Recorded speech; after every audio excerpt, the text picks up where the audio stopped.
Mirëdita.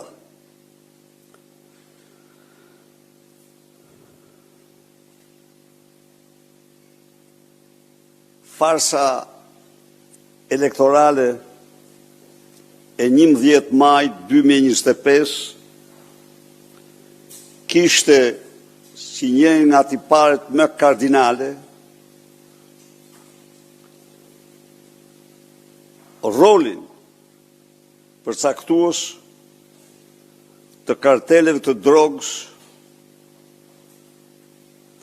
dhe organizatave kriminale.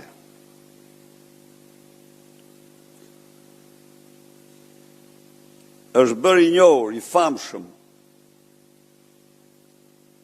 përfaqësuesi i kartelit Troplini, kartelit më të madh të kokainës në Europë pas postimit nga vendet të tjera dhe zotrimit nga ky kartel i portit të Durrësit.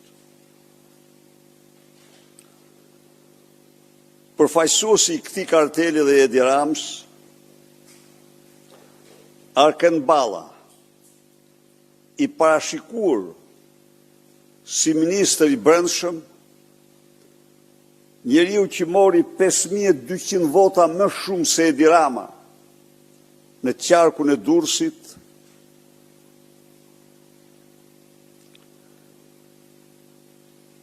është i lidhur shpirt dhe xhep me këtë kartel. Nga leximi i dokumentave të tij, Arken Balla, i cili pas largimit të një deputeti të Partisë Socialiste u fut në parlament, ka deklaruar veten të punësuar vetëm në Universitetin e Durrësit.